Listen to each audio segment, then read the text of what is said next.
चलो ये क्या लिखा हुआ है, त्रिकोणमिति। त्रि माने होता है 3, कोण माने होता है कोण, और मिति माने होता है मापना। यानी इसमें हम 3 कोणों को मापना सीखेंगे, यानी 3 कोणों को पता करने के बारे में जानेंगे। 3 कोणों की माप को क्या कहते हैं, त्रिकोणमिति। त्रिकोणमिति क्या है, वो शब्द से मिल करके बना है त्रिकोण और मिति से। त्रि माने होता है 3, कोण माने होता है कोण, और मिति माने होता है मापना। इसमें कोणों की माप के बारे में हम सीखेंगे। चलो ये त्रिभुज है, कौन त्रिभुज है, समकोण त्रिभुज है। समकोण कहते हैं 90 डिग्री को। इसमें ये जो कोण आप देख रहे हैं कितने डिग्री का है, 90 डिग्री का। तो जिसमें कोई एक कोण 90 डिग्री का हो त्रिभुज में, उसको कहते हैं समकोण त्रिभुज। और इसमें हम समकोण त्रिभुज के बारे में ही जानेंगे, इसकी भुजाओं के बारे में, इसके कोणों के बारे में, और भुजाओं और कोणों के संबंध के बारे में। 90 डिग्री के जो सामने की भुजा होती है उसको कहते हैं कर्ण, और इसको संकेत में लिखा जाता है H। और ये दोनों कोणों के लिए बदलता रहता है। फिलहाल हम इसमें सुविधा के लिए इस सी कोण के लेकर के चल रहे हैं, सी कोण के लिए लेकर के चल रहे हैं, ठीक। तो सी कोण के जो सामने की भुजा होती है इसको कहते हैं लंब, और इसे कौन चीज़ से दिखाया जाता है, P से। और इसके बाद ये जो भुजा बच गया, इस कोण सी में जो सटा हुआ भुजा है उसको कहते हैं आधार, और इसको दिखाते हैं B से। इसी के बारे में हम जानेंगे। समकोण त्रिभुज में सबसे पहले जान लीजिए, समकोण त्रिभुज में, किसमें, समकोण त्रिभुज में, यानी दूसरे त्रिभुज के बारे में हम नहीं पढ़ रहे हैं। हम किस त्रिभुज के बारे में पढ़ रहे हैं, समकोण त्रिभुज में। और सिर्फ इसी के लिए है। समकोण त्रिभुज में होता है कर्ण का स्क्वायर बराबर होता है लंब का स्क्वायर जोड़ आधार का। बस यही एक फॉर्मूला याद रखने वाला है, बाकी जितने भी है सब इसी से बना हुआ है। समकोण त्रिभुज में क्या होता है, कर्ण का स्क्वायर बराबर होता है लंब का स्क्वायर जोड़ आधार का स्क्वायर। अगर इस त्रिभुज में देखेंगे तो कर्ण कौन है, AC है।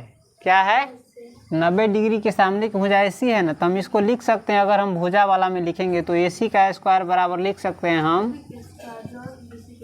AB का स्क्वायर जोड़ BC का स्क्वायर। बस एक यही है मेन फार्मूला, समझे।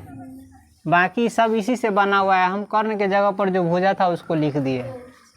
हाँ, अब इसी से और बना है। अगर हम AC सिर्फ लिखना चाहे, इस पर से स्क्वायर हटाएंगे तो इस पर क्या हो जाएगा, रूट चढ़ जाएगा। रूट अंडर AB स्क्वायर जोड़ BC स्क्वायर। यहाँ तक समझ गए। अगर हम इसको संकेत में लिखना चाहे, किस में, संकेत में, संकेत यानी H को कहते हैं, तो सेम चीज़ यही लिखाएगा। यानी लिखा सकता है H स्क्वायर, यहाँ से लिख रहे हैं P स्क्वायर जोड़ B स्क्वायर। और हम H सिर्फ लिखना चाहे, क्या लिखना चाहे, H, तो E हो जाएगा रूट अंडर P स्क्वायर जोड़, जहाँ H क्या है, कर्ण है, P लंब है, और B आधार है। इतना तक समझ गए। अब ये उसी से बना है, मात्र एक फार्मूला से।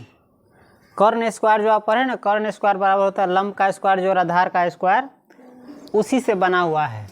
लंब का स्क्वायर बराबर क्या होता है, कर्ण का स्क्वायर माइनस जो बच गया है आधार उसका स्क्वायर।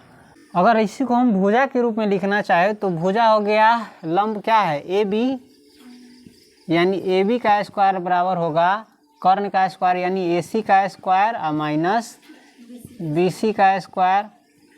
या हम सिर्फ AB लिखना चाहे, AB, तो इस पर से स्क्वायर हटेगा, इस पर चढ़ जाएगा रूट, तो root under AC square minus BC square. ये थोड़ा ऊपर लिखेंगे नहीं तो गड़बड़ लग रहा है। अब इसको हम संकेत में लिखना चाहिए इसी चीज़ को, तो संकेत में लंब को क्या लिखते हैं, P, यानी P का स्क्वायर बराबर हो गया एच का स्क्वायर माइनस बी का स्क्वायर। आपको सिर्फ हम पी लिखना चाहे तो लिखा जाएगा root under H square minus B का स्क्वायर। अभी जो हम पढ़ रहे हैं किस कोण के लिए पढ़ रहे हैं? सी कोण के लिए पढ़ रहे थे।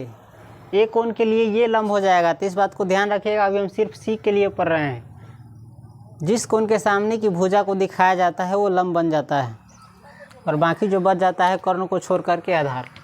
खैर हमने कर्ण देख लिया, लंब भी देख लिया, अब क्या देखेंगे? आधार। तो समकोण त्रिभुज में आधार का स्क्वायर होता है कर्ण का स्क्वायर माइनस लंब का स्क्वायर। और इसको हम भुजा के रूप में लिखना चाहे तो आधार इसमें बन रहा है BC। BC का स्क्वायर बराबर हो जाएगा, कर्ण तो एक बदलता नहीं है, यही रहता है, AC का स्क्वायर माइनस AB का स्क्वायर। सिर्फ हम BC लिखना चाहे, BC आए खाली आधार निकालना चाहे तो आधार बराबर होता है रूट अंडर, ठीक है, कर्ण का स्क्वायर माइनस लंब का स्क्वायर। इसी को भुजा के रूप में लिख रहे हैं तो खाली BC बराबर हो जाएगा, ये रूट में चला जाएगा AC स्क्वायर माइनस AB का स्क्वायर। अगर इसी को हम संकेत के रूप में लिखना चाहे तो BC को हम लिख सकते हैं, क्या है ये? B का स्क्वायर बराबर होता है रूट PH के स्क्वायर माइनस P के स्क्वायर। हम लोग अगर बराबर सिर्फ हम B लिखना चाहे तो B बराबर हो जाता है root under H square minus, याद सिर्फ रखेंगे कर्ण का स्क्वायर वाला, और बाकी उस सबसे मन में सोच करके बना देंगे। इतना ज़रूरी नहीं याद रखना, यदि आपको बनाने आता है तब। नहीं बनाने आता है तो रट्टू मल की तरह रटना पड़ेगा, जिससे दिमाग पर बोझ पड़ेगा। रटना कभी हम रटने की सलाह नहीं देते हैं किसी को। समझ करके पढ़िए, नहीं समझ में आए तो फिर कोशिश कीजिए, लेकिन समझने की कोशिश कीजिए। रटने से हमेशा बेहतर होता है समझना। चलिए, समकोण त्रिभुज में ही इस कोण के लिए हम पढ़ रहे हैं। किस कोण के लिए? सी कोण के लिए। ये खास करके कोण ध्यान रखिएगा कि किस कोण के लिए आप बना रहे हैं। तो हम इसी कोण के लिए पढ़ रहे हैं। इस कोण को मान लेते हैं हम थीटा। क्या मान लेते हैं? थीटा मान लेते हैं। आप चाहे तो कोण सी भी मान सकते हैं, कुछ भी मान सकते हैं। थीटा की जगह पर अल्फा, बीटा, गामा कुछ भी माना जा सकता है। हम सुविधा के लिए मान रहे हैं थीटा। इस कोण का मान कितना है? हमने माना थीटा। तो इस थीटा कोण के लिए देखिए साइन थीटा, कौन चीज? Sine theta. यानी साइन थीटा बराबर क्या होता है? लंब बटे कर्ण। ध्यान है ना, साइन थीटा बराबर क्या होता है? लंब बटे कर्ण। अगर इसको हम भुजा के रूप में लिखना चाहे तो लंब इसमें हो रहा है AB, भुजा के रूप में AB न होगा, और कर्ण हो रहा है AC। और इसको हम संकेत के रूप में लिखना चाहे तो AB को हम लिखेंगे P और AC को लिखेंगे H।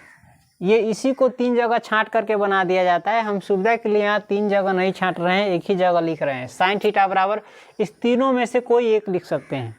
साइन थीटा बराबर हम इसको कैसे पढ़ेंगे? लंब बटे कर्ण, या साइन थीटा बराबर AB बटे AC, या साइन थीटा बराबर P बटे H। समझ गए? उसके बाद हम क्या लिखेंगे? इस तीनों में से कोई बोलिए, बात क्या है? बराबर है। साइन थीटा बराबर आप कुछ ही बोल सकते हैं, लंब बटे कर्ण बोल दीजिए, हो गया, सब हो गया।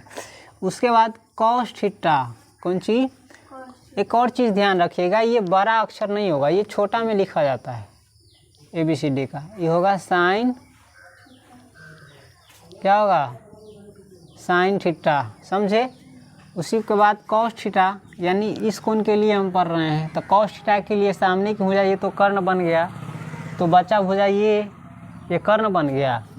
हम यहाँ मिलाते हैं, आधार बना, मारवो करेंगे हम। इस कोण के, जिस कोण के लिए बना रहे हैं ना, उस कोण के सामने की भुजा लंब होती है, तो इस कोण के लिए ये लंब हो गया, और इसे जो जुड़ा हुआ भुजा है ये आधार हो गया। और कॉस थीटा बराबर होता है आधार बटे कर्ण। समझ गए? और आधार को हम भुजा के रूप में लिखना चाहे तो इसमें आधार बन रहा है BC और कर्ण है AC। इसी को हम संकेत के रूप में लिखना चाहे तो BC को हम लिख सकते हैं B बटे एच। अब साइन थीटा भी हो गया, कॉस थीटा भी हो गया। याद करेंगे साइन थीटा बराबर लंब बटे कर्ण, कॉस थीटा बराबर आधार बटे कर्ण, और ये सब रख दिया गया वैसे। इसके बाद है टैन थीटा। टैन थीटा बराबर होता है लंब बटे आधार। अब हम इसमें लंब लिख सकते हैं, लंब है ए बी, आधार है बी सी, या इसको संकेत के रूप में लिखेंगे तो पी या बटे बी। आपको जैसे सुविधा हो याद कर लीजिएगा। मेन चीज़ ये है साइन थीटा बराबर लंब बटे कर्ण, कॉस थीटा बराबर आधार बटे कर्ण, टैन थीटा बराबर लंब बटे आधार। अब आ जाते हैं कोसेक थीटा। तो कर्ण लंब बटे कर्ण है, तो इसका उल्टा हो जाएगा कर्ण बटे लंब। कर्ण को हम लिख सकते हैं ए सी, उसमें से देख करके, और लंब को लिख सकते हैं ए बी। इसी को संकेत में लिखेंगे तो एच बटे। सेम इसी प्रकार से अब कॉस थीटा है, तो कॉस थीटा नहीं मारेंगे हम, सेक थीटा। कौन सी? सेक थीटा कॉस थीटा का उल्टा होता है, यानी इसको हम लिख सकते हैं कर्ण बटे आधार, या कर्ण हो गया इसमें ए सी और बटे बी सी। इसी को संकेत में लिखेंगे एच बटे। इसके बाद आ गया कॉट थीटा। सब देख रहे हैं, छोटा अक्षर से शुरू किए हैं, बड़ा अक्षर में नहीं लिखा था। कॉट थीटा बराबर होता है, टैन का उल्टा होता है, तो आधार बटे लंब, यानी आधार को हम लिख सकते हैं इसमें से देख करके बी सी बटे ए बी। इसको संकेत में लिखना चाहे तो बी बटे बी लिखो।